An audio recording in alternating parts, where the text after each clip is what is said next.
Will our day-to-day ever be the same again?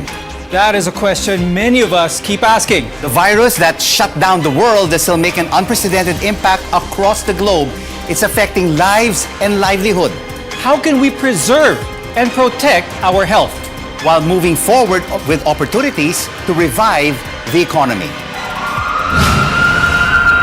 Confined in a pandemic spiral, the Philippines now has the highest daily confirmed COVID-19 cases in Southeast Asia. The virus that shut down the world strikes back with a vengeance. Ang gobyerno ba natin nagkulang? Ang gobyerno ba natin walang ginawa? A surge that brings the total number of cases in the country at over 1 million. We were prepared to fight a long battle, exercising prudence over the use of our physical resources. A pressing need for answers Filipinos want to know, how do you bring people back to work? when cases are still on the rise. Injection ba dumadami ang may sakit? Nakakatakot dahil iba is sumusunod sa protocol. How do you breathe life into an ailing economy? When mobility restrictions remain in place. Mahina ang kita. Maraming naghihirap ngayon. More than a year later, The impact and implications on our lives. in our livelihood. This is a CNN Philippines special presentation. I'm Dr. Freddie Gomez. And I'm Rico Hizon. We're here to find answers. Let's bring in our guest on today's show, Trade and Industry Secretary Ramon Lopez. Secretary Lopez, great to have you with us. Hello, yes, good afternoon and great to be here. Salamat po. The President Emeritus of the Philippine Chamber of Commerce and Industry, George Barcelon. George, thank you so much for joining us on the program. Yeah. Rico, thank you very much, and it's also good afternoon to the viewers. And we are also fortunate to have on the show Dr. Ana Ong Lim of the Department of Health Technical Advisory Group. Hello and Hello. welcome, Dr. Ana. Hello, Freddie. And last but not the least, we have Dr. Tony Liachon. He's a former COVID-19 task force advisor to the government. Hello and welcome, Dr. Tony. Hello, Freddie. Hello, Rico. Good afternoon. Thank you, ladies and gentlemen, for joining us today. You know, Doc Freddie, over 1 million COVID-19 cases and counting in the country, where we also have the longest lockdowns in the world. How many lives have been protected in the process, and what are the missed opportunities? The economy of the Philippines is in bad shape. But as I have said, it is not only the Philippines who suffers. We in the world is suffering with everybody. So, Secretary Lopez, let's start off with you. Your reaction to the President's assessment of the economy. Are we really in big trouble? Well, yes, it's not in the best of shape because of the pandemic, as in other countries as well. But this is a great program that you have. It is really finding the balance between protecting lives and at the same time saving livelihood. So that's what we've been doing since last year, since the start of the pandemic. Officially, when we declared the ECQ, brought it down to MECQ, then so many months of GCQ. But at the same time, reacting and again bringing in up the community quarantine classification to ECQ when the cases surged last March and April. So we were just adjusting to find that balance. But over the past year, Secretary, let's take a look at the numbers, no? We are in an extended recession, much like in other parts of the world, the worst since World War II. And if you look at our screen right now, more than 3 million of our kababayans lost their jobs, and over 70% of micro, small, and medium enterprises have been forced to close down. So after 4 quarters, we are in the doldrums. Are we now trying to, have we already attained that balance between lives and livelihoods? And what are your recommendations to revive further this struggling economy? Well, yes. So that's the reason why in this kind of lockdown that we have, even though we were in ECQ and bringing it down to MECQ the past two weeks, we were allowing more sectors this time around compared to the ECQ and MECQ last year. So it's a kind of a balance that we are, trying to have to bring back more jobs, and that's the reason why. That's what we're doing to as much as possible, start the process of recovery. And so if you notice, the MECQ that we had practically allowed other sectors that were closed last year under an MECQ scenario. So that's the kind of balance we're hitting. So, Secretary, hopefully with the further opening up of the economy, we may see less of a contraction in the following quarters. The private sector, George, has been playing a vital role during this pandemic. Simula pa lang sa testing hanggang sa vaccination, nagtutulungan na. So we want to find out from you, George, how are businesses coping while keeping jobs intact? Well, the private sector, the businesses are very supportive of what the government has been doing, although we would like things to move faster, but under the circumstance that there's the fear of this new strain that may have surges in our infection. But having said that, I think we are now at the tipping point wherein the vaccine are available and are coming in per Secretary Charlie Galvez. And we look forward to a very efficient execution of implementing the bakuna program. As of now, there are 4 million people who were given the first jabs. On the second jabs, 1 million. So if you look at it, it's only 1% of our population that has been inoculated. The target is, of course, hopefully by December, we can reach at least 50 to 60% people inoculated. So the execution of mass inoculation is very crucial. When I say mass inoculation, I mean at least 500,000 to 600,000 a day. Because by that time, most of those who are inoculated should be getting their second vaccination. So those are very, very important. The problem as of now that still has to be addressed is mobility. The mobility of the workers. When they're commuting, that's where the unknown is. And that is where I think the government, and I'm happy that the government lately will put transport marshal to really look at this issue, and hopefully that they can open up the public transportation more. So a lot of issues still to be addressed, no? From preserving livelihood to protecting lives. Now, Doc Freddie, you have seen firsthand how the medical community is responding and evolving since day one. You're very right, Rico. This pandemic shocked the world. There's no playbook, there's no guide for navigating the crisis. And the situation in our country is considered one of the worst in Southeast Asia, where 6 out of 10 patients with severe symptoms die without even seeing a doctor. That is according to the Philippine Statistics Authority. This pandemic opened a Pandora's box of flaws and failures in our public health system. Dr. Tony, I'll ask you first. You were advising the government at the beginning. What has changed since? And in your opinion, how is the government doing so far? I think the government is doing well so far because of the experiences and the additional technical advisors from the Department of Health. The private sector has stepped up to the plate. Though there are missed opportunities, particularly in some areas, the fundamental question for physicians and the citizens, whenever we see the DOH bulletin every 4 o'clock in the afternoon, are the COVID cases controlled so that we can really reopen the economy? One vital thing that I'd like also to look at the DOH bulletin are the local healthcare capacities in place, and that would be reflected by the positivity rate, which is at this point in time, even after 2 months on quarantine, on the second surge, our positivity rate is still increased at 13%. And I think this will be addressed by doing aggressive testings. And of course, we failed in the contact tracings according to Mayor Magalong.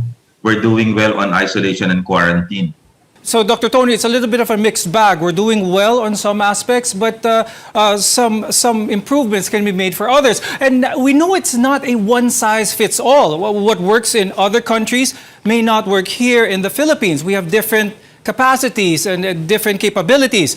Dr. Ana, this question is for you. What are other countries doing that we can implement here in the Philippines that is known to be effective, but at the same time realistic? I think the lesson from countries that have done well in the past has been focusing really on contact tracing. Particularly now, when you check out the clusters that have been reported, they focused mainly on households and workplaces. And the lag time between identifying a positive case, implementing isolation and quarantine within the household and in the community is actually one of the reasons why we have a sudden surge of cases. And if we can decrease that by improving our contact tracing and of course working on our testing as well, then I think we'll have a better chance of controlling the surge, as well as controlling any other future surges as we implement the vaccination program. We have been restricting movements. Kaya nga, di ba, we have the longest lockdown in the world, but cases are still rising, Rico. What more can be done? You're watching a CNN Philippines special presentation. Lives and livelihood. How do we find the balance amid this pandemic? When we come back, the obstacles in our race to herd immunity, the emergence of new variants, vaccine hesitancy, and supply and distribution challenges. Can we set our sights on a better Christmas this 2021? Sa protocol natin na mabakunahan yung mga tao. Siguro kung napapanatili ng gobyerno na sumusunod yung tao sa protocols. Medyo mabagal yung yung pagpapabakuna. Dapat yung bilisan din nila. Pag siguro nagpa-injection na yung mga tao, ganun. Hindi ako naniniwala sa COVID.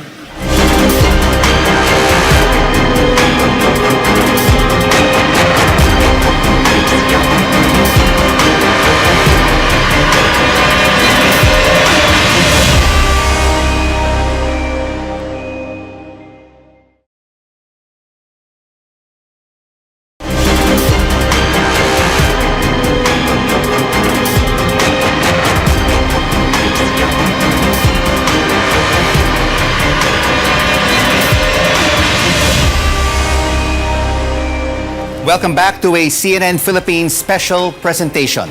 Lives and livelihood. How do we find the balance amid this pandemic? I'm Rico Hizon. And I'm Dr. Freddie Gomez. Physical distancing coupled with health protocols are our first line of defense against COVID-19.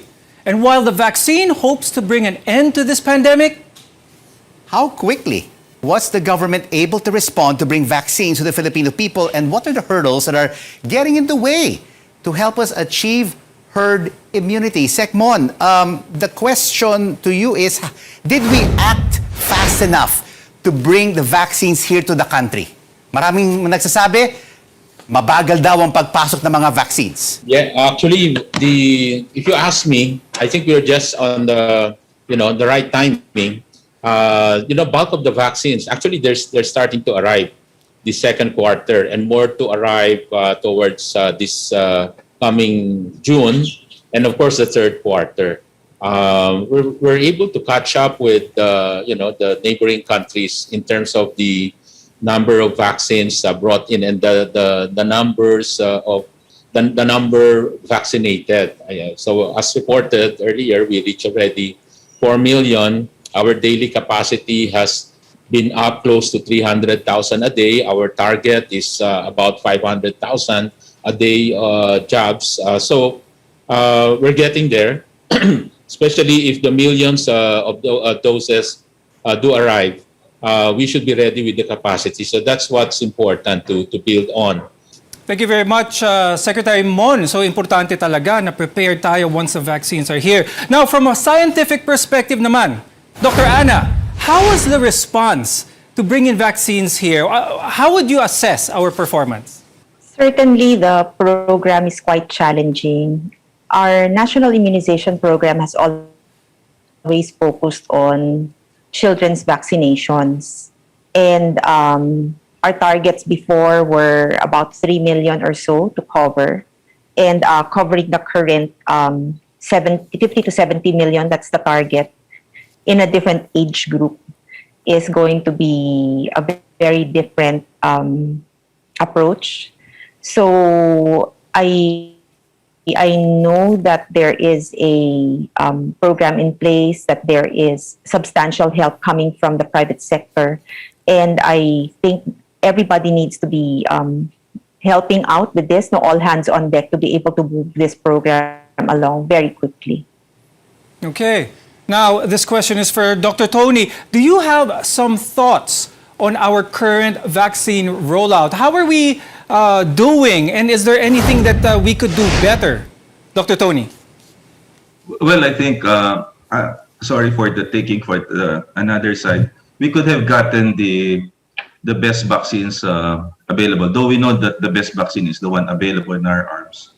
But of course, you know that last year, we should have gotten the mRNA vaccines at Pfizer last July through a negotiation with Secretary Teddy Boy Locsin and Ambassador Bates Romualdez with Secretary Mike Pompeo.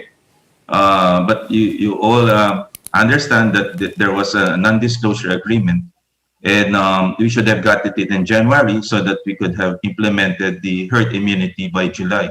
So what I'm saying is the sense of urgency and agility regarding the procurement.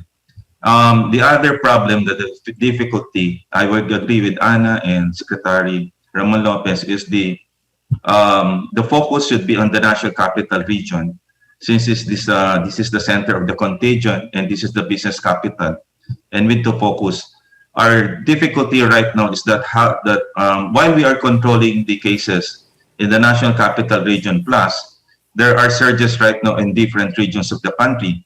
And this is the obstacle in archipelago setting. Dr. Tony, I just like to jump in, no? Because there have been different sectors saying different things when we will attain herd immunity. There are some officials who are saying that we will only attain it in 2023. Others are now saying that it could be by November or even by the end of the year. What are your thoughts here? When will we really be able to attain herd immunity, particularly in NCR plus and maybe across the country? Because we have successfully developed herd immunity. Rico? Yes. My gut feel for the Philippines is that we will have the herd immunity for the whole country by the end of 2022. But I would agree with Secretary Galvez if he would focus on the National Capital Region Plus, meaning to say you need to get the 26 million, that's 13 million of the NCR, and the NCR Plus, that's 13 million, that's 26 million, and 70% of that is 18 million. I think that is doable given the arrival of the other vaccines in the third quarter of this year. There have been various opinions about herd immunity. What will this mean for our day-to-day lives, and how will this impact the economy going forward, George? You know, we are an archipelagic country, no? So logistics is very crucial, especially now that we're also importing a lot of Pfizer that requires very low temperature refrigerator. So I have based on the numbers, I think we'll probably reach mid-2022, if assuming everything goes well.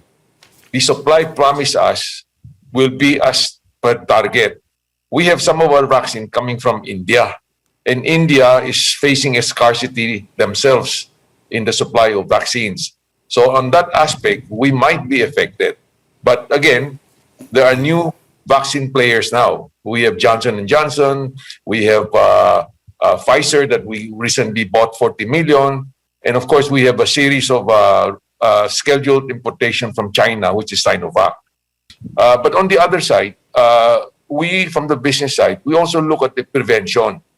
Like in my company and some of my friends' company, we give immuno booster to our workers. What are these? We give them vitamin D, zinc, and vitamin C. On the other side, this is a question that I'd like to ask the doctors here, Dr. Lechon and Dr. Ana Ong Lim, is is there a test wherein we can get a feel of how many percentage of our populace are already infected unknowingly and they have developed antibodies? I'm saying this because I've talked to doctors discussing about dengue. And the doctor told me, alam mo, a lot of yung mga mahihirap, they already infected but they did not know it's dengue. So they never got tested, but over a period of gestation, gumaling sila. And I think there's that aspect of COVID-19 also. May mga iba, like some of our employees, when we tested them, yung IgG nila is positive. Now, I don't know how accurate that is, because if that is accurate, we can also use that as a benchmark that some of our, a certain percentage of our population, nahawa sila, asymptomatic, and over a period of time, they have been able to develop antibodies. That would, whatever data that is positive to us, would really help us open the economy. Sir George, you bring up a good point when it comes to antibody production by someone who is infected with COVID-19. Dr. Anna? Dr. Anna, can you answer Sir George's question with regards to how does the body produce antibodies, and is it enough? Is it enough antibodies to be protected when someone contracts COVID-19 and recovers, as opposed to someone who is vaccinated? Dr. Freddie, let me answer that and maybe expand a little bit on the point of herd immunity as well.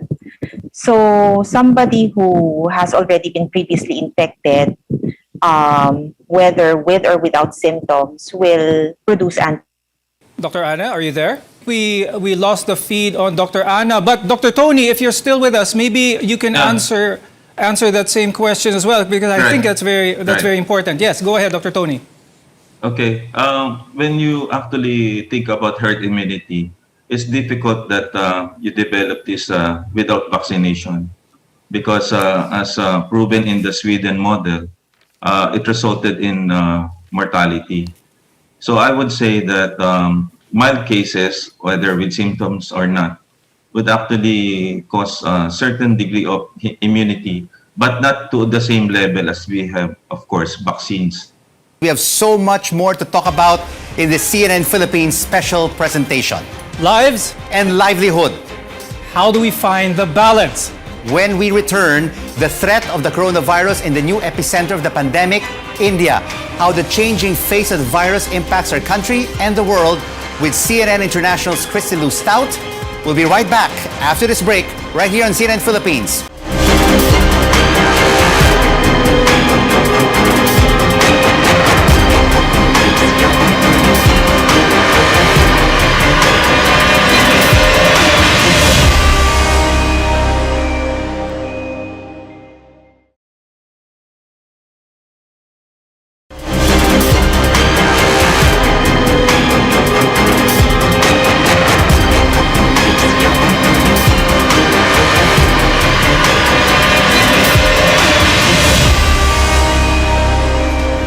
Welcome back to a CNN Philippines special presentation. We're taking a closer look at how we find the balance amid this pandemic between lives and livelihood. I'm Rico Hizon. And I'm Dr. Freddie Gomez. Well, it is the shot in the arm that we need to end this COVID-19 pandemic. But not all countries have the opportunity, the capacity and capability. The virus is ravaging millions who are letting their guard down. Case in point, India, which in fact has the world's largest vaccine-producing company. It is also the world's largest vaccine-producing nation. And yet, it is ironic India is grappling with a catastrophic surge of cases that's sending shockwaves in the region. Our government has imposed a temporary travel ban to keep the so-called double mutant variant under control. CNN International anchor and correspondent Christy Lou Stout gives us a global perspective from Hong Kong. Christy, great to have you with us. We're now seeing a surge in cases not only in India but around the world and the region, from Japan to Singapore to Taiwan. Lockdowns are back in place. Yeah, absolutely, because Asia has become the new COVID-19, global hotspot in the last few weeks. In the words of the IFRC, the International Federation of the Red Cross, in the last few weeks, we've seen cases of the coronavirus explode across the region, absolutely overwhelming healthcare professionals and hospitals. As a result, lockdowns have been announced and enforced in multiple destinations across the region. We've been reporting on this for weeks now. Lockdowns announced in cities across India, also in cities across neighboring Pakistan, as well as neighboring Nepal. A lockdown was recently announced and being enforced in Kuala Lumpur, the capital of Malaysia. And of course, the lockdown is usually a measure of last resort during this pandemic because of the high economic cost it can incur. We at CNN have been following two additional COVID hotspot stories very closely, one of them being Japan, of course, the host of the Summer Olympic Games. There has been a surge of domestic cases and infections in Japan, and over the weekend that they've announced that they have extended the state of emergency to Okinawa. And of course, you have that rising political pressure inside the country, the number of people in Japan and corporates in Japan saying we do not want to host the Olympic Games because they fear it's going to be a super spreader event. Another hotspot we're looking at, or point of place of interest rather, is Taiwan. Because Taiwan has long been a pandemic success story, and CNN now has a team on the ground in Taiwan to cover the story there. There has been a surge in domestic cases there. The virus has managed to sneak in there through the airport. Measures are being taken. People are staying home. Venues are being shut down. Back to you. Christy, here in the Philippines, around 4 million Filipinos have received their first doses. That's still very little compared to the 108 Filipinos who live here in the country. How are we faring vis-a-vis the rest of Asia in terms of our immunization efforts? We need to get that number up. It is just so critical there in the Philippines and across the region. I have been following the vaccine hesitancy story very closely, in particular here in Hong Kong. Hong Kong is a city of 7.5 million people. It should be a vaccine success story because we've ordered, 22.5 million doses of AstraZeneca, Pfizer-BioNTech, of the Sinovac vaccine. The vaccine rollout has been in place since the end of February. It's available for free. We have a very efficient system. The booking system done online, show up.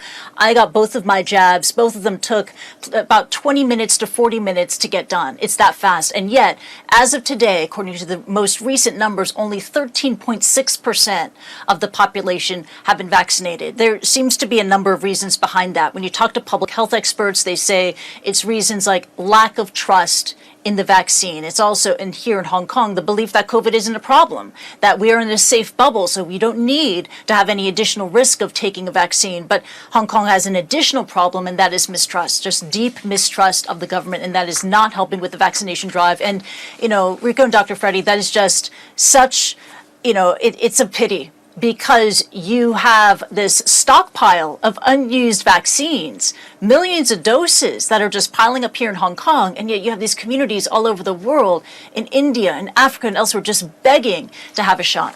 Back to you. Hi, Christy. This is Freddie. After hearing all that, after hearing how much hesitancy there is not only here in the Philippines, but in other nations as well, how are Asian countries doing economic-wise nowadays?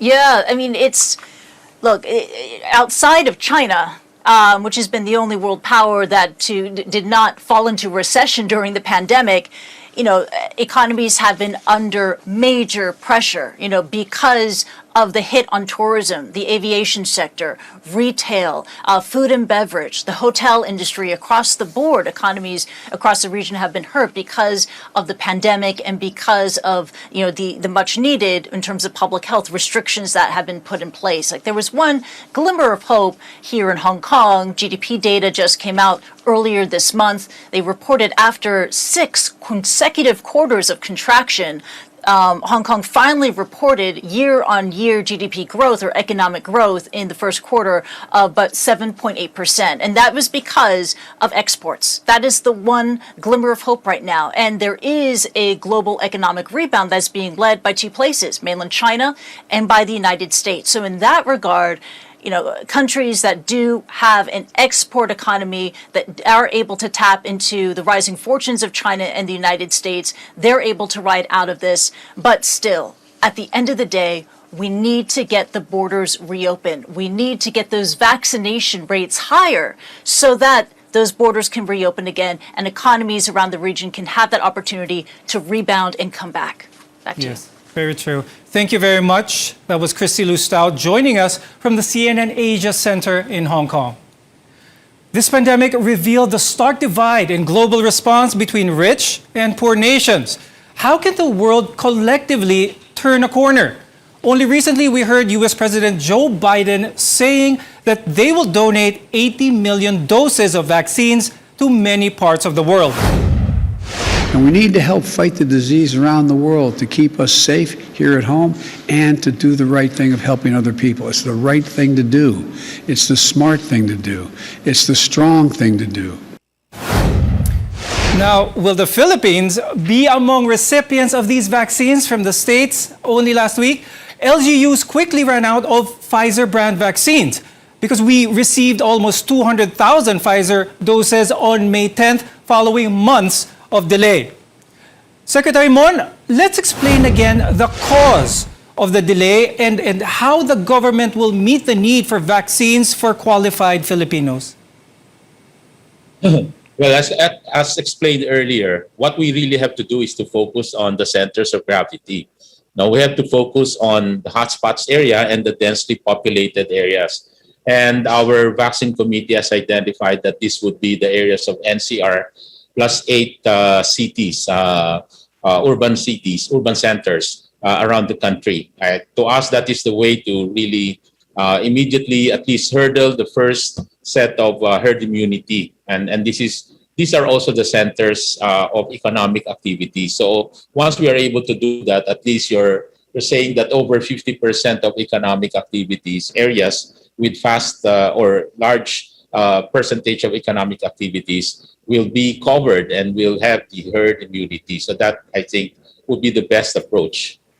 Dr. Liachon, the national government said it would stop announcing the maker of the COVID-19 vaccines being administered at inoculation centers after, we saw people crowding venues offering Pfizer jabs. Clearly, there's a bias against Chinese-made vaccines. Should people have a reason to feel this way? Well, I think that particular mantra that the best vaccine is the one available in your arms was actually from Dr. Anthony Fauci, the president advisor in the United States. But because they don't have any choice, they have the best vaccines in the world. They have mRNA and Johnson & Johnson. Now, to apply this in our country, knowing that there are choices that can address all variants, and on paper you have higher efficacy rate based on clinical trial, then people will, of course, have this particular inkling towards this particular vaccine.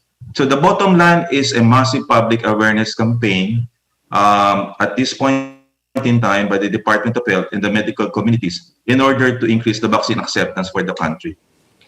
So true, Dr. Tony. So just to reiterate the quote of Dr. Fauci, the best vaccine is really what is in front of you, what is in your arm. Currently, the vaccines that we have are Sinovac, Sinopharm, AstraZeneca, Pfizer, Sputnik V, and Moderna in a few weeks, perhaps. Dr. Ana, please educate us on these efficacy rates because we see some 90% after the second dose, 40% after the first dose. What do these all mean?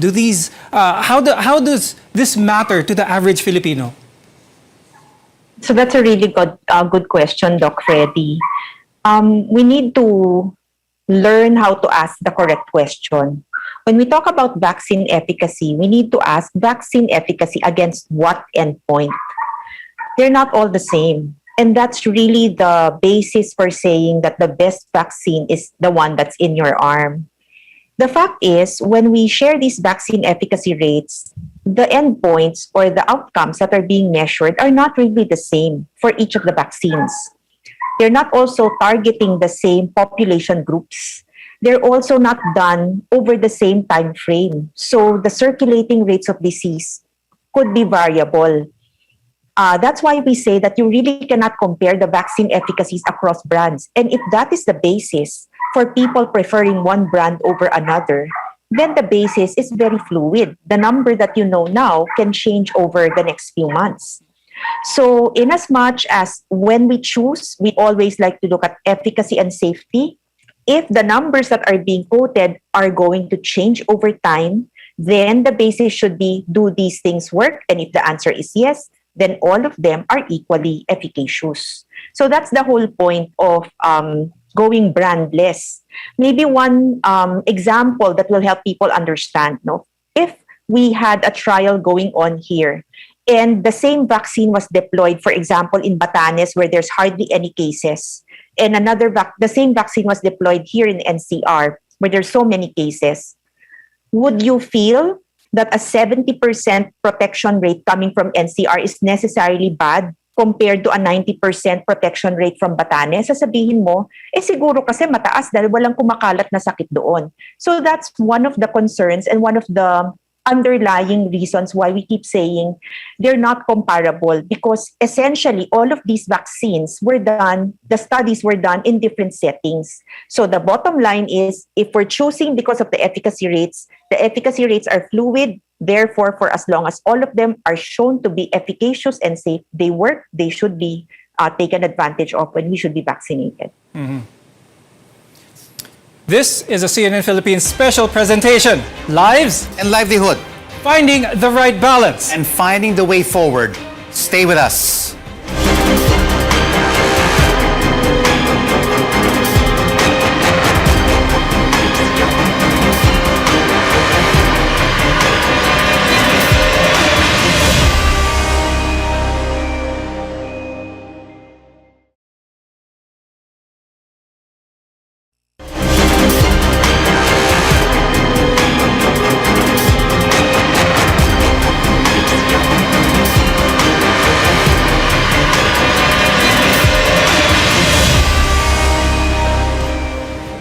We're glad you're staying with us in this CNN Philippines special presentation. Lives and livelihood, finding the balance amid the pandemic. I'm Rico Hizon. And I'm Dr. Freddie Gomez.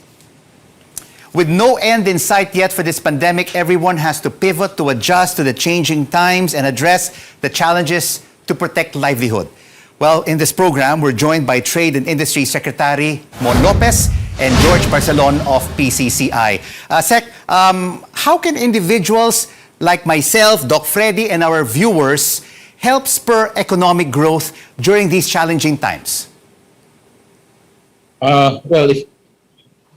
First of all, you have to buy local and go local, no? Yeah. Whenever possible. That buying locally manufactured products will spur more, save jobs, spur more employment, and at the same time help in the fast recovery because you're creating demand for local products. I guess as a consumer, that should be our first mindset. Secondly, if you're in business, of course, everybody's been really pivoting their business models that would be pandemic proof. What are these? Essentially, going outdoor is the new business model, more acceptable in this kind of pandemic. Secondly, going online, e-commerce, digitalization. So we're doing a lot of programs that will help micro SMEs to put their businesses in the e-commerce platform. So, George, what is your advice to these micro SMEs who are going through these very trying times and being challenged by this health crisis?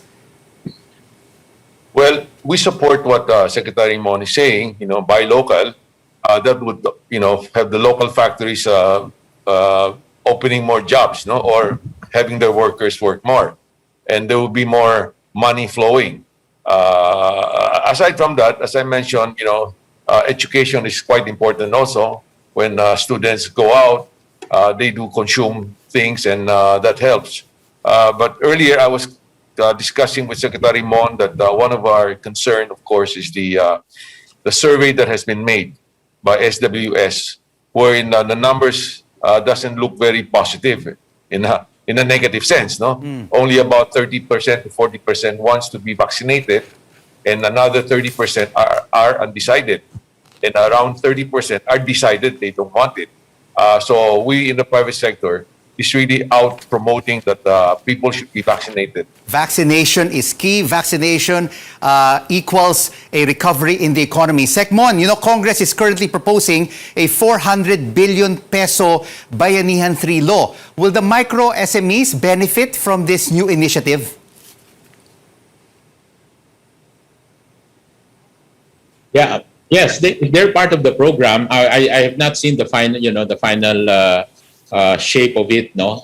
But from what I'm hearing, there will be some allocation to help subsidize some wage and also micro SMEs. So if we are able to do that, and at the same time, any subsidy to or ayuda to our less fortunate fellow men, mga kababayan natin, that will hopefully create more demand in the system. I have one final question to Secretary Mon and to Dr. Liachon. With the new variants of COVID-19 continuously evolving, what does the future look like in terms of protecting ourselves from these variants? Secretary Mon, you go first. How is the national government looking ahead? Well, key would be the vaccination program, the rollout. That's been mentioned. We've been discussing it. Of course, it can gain confidence both from the consumer perspective, even from the business perspective. Secondly, I would really also go for hopefully more medication treatments, more medicines to be discovered, to go along with the vaccination rollout. I think it offers some, as we read more materials about it, at least it can kill the virus or at least prevent the severity of the case or prevent someone to die in dying. So parang it's hopefully as effective as a vaccine. So we should be looking at all these treatments, the vaccine, the medication, and with that it gives us more confidence to reopen some more and then safely, slowly, and we're fine with that. Again, just to highlight the point that any opening, the economy has very good potential, still have a huge market base just waiting to be, again, recovered, to be revived. We still have 110 billion population. Demand can easily pick up. Manufacturing index has gone up. Any kind of reopening, kahit slow and gradual, it will mean a lot, and it will allow us to recover faster. The demand will go faster. Thank you. Hopefully. Thank you very much, Secretary Mon, for that. Now, from your side, Dr. Tony, what should the national government do? I think the best thing to address these variants, particularly the ferocious Indian variant, is, of course, based on studies, of course, abroad, that the versatility of the vaccine is important. And the mRNA vaccine has been shown to address all the variants possible, from the Chinese, from the UK, the South African, the Brazilian, and even the Indian variant. So it's important that we get a vaccine that will actually address all of the variants. We have one weakness of course, for AstraZeneca, and this is a problem with the LGUs and the other private sector because of the South African, but this is not the dominant one. So the right approach is basically to use the vaccines that are available right now. We have Sinovac and then the Astra. And then once we have the Pfizer, Moderna, and the other vaccines that will address some of the variants, then this can be the booster dose later on. Dr. Ana, your final thoughts on the pandemic response on a scale of 1 to 10. Where are we right now? I put us at a 7. And that's really because we've been able to respond to the best of our capacity, and yet we know that there are points for improvement. I know we discussed a lot about herd immunity earlier, but if you'll allow me to bring it back a bit, I think in as much as we're trying to push for that, we also have to realize that what we need to target really are the most vulnerable sectors of our population. So we need to keep on pushing our A2 and A3 vaccinations if we haven't optimized it yet. Kasi we know that herd immunity will take a long time coming. There will be supply issues, deployment issues. But for as long as we're able to protect the most vulnerable sectors of our population it's possible to be able to move forward on the livelihood issue because we will no longer be as concerned about overwhelming our healthcare utilization.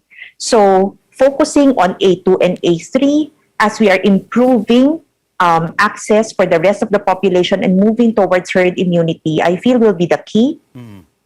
And to be able to serve the remaining population, then we focus also on getting in the vaccines that we need at the rate that we can properly deploy, because there's really no point getting them all at the same time if we can't deploy them in a timely manner, and then get that system off the ground. As of course, we are also trying to improve contact tracing because, again, that's another key to containment. And Doctor, over the past hour, we've been talking about herd immunity, whether it be it could be achieved by the end of the year or by the end of 2022. But can we achieve this as well by mixing and matching doses of the various vaccines? Because most of the brands have 2 doses, with the exception of the Johnson & Johnson, which is just a 1 dose. Are we likely to be able to do this going forward? Rico, I don't think that's really something we can recommend at this point because there's no solid data. But even if we were to do it, the fact still remains our supply is quite limited. There's a limit also to the number of people we can vaccinate on a day-to-day basis. Kaya nga yung sinasabi natin, is our target really herd immunity? I'd like to challenge that. Our target is really to decrease our healthcare utilization so that we're not so overwhelmed and we're forced to lock down every so often just because of this challenge. And how do you decrease healthcare utilization? You focus on your A2 and your A3. It's a reality that herd immunity is going to take time. And recognizing that, but focusing again on A2 and A3 might be a better solution.